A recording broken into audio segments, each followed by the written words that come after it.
This was completely underground. It's the burning question that has haunted Loretta Stanaway for months. Was this the right monument for the right person? Was this person actually buried here? In 1875, Lansing city workers moved all the bodies and headstones from Oak Park Cemetery to the new Mount Hope Cemetery.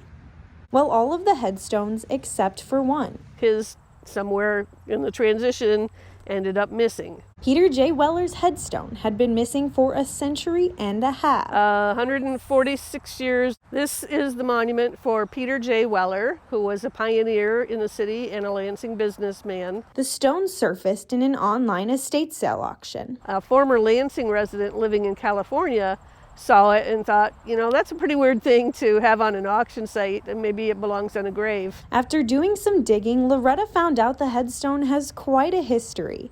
An Okemos family had been using it for decades as the perfect cold stone to make fudge. So hot? And for those who make fudge daily, like here in Holt, the marble makes all the difference. Gonna cause it to get thicker? The white marble slab at the backside was used for many, many years in that family to make fudge for the holiday season. It is something of a mystery. The family has no living relatives, so the Friends of Lansing's historic cemeteries took over. They held a dedication in his honor. We also talked about the life of Mr. Weller and his descendants and what they contributed to the city. They, of course, had to have some fudge. I said, don't worry about it. You just take your fudge. That's what you need.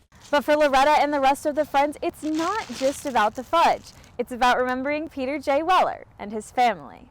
They were bankers, they were business owners, treasurers. He's now home at Mount Hope Cemetery with his 2 daughters and daughter-in-law. I think there's a wholeness, a restoration, a correcting of some wrongs. Leaving behind a sense of closure. I think he feels restored.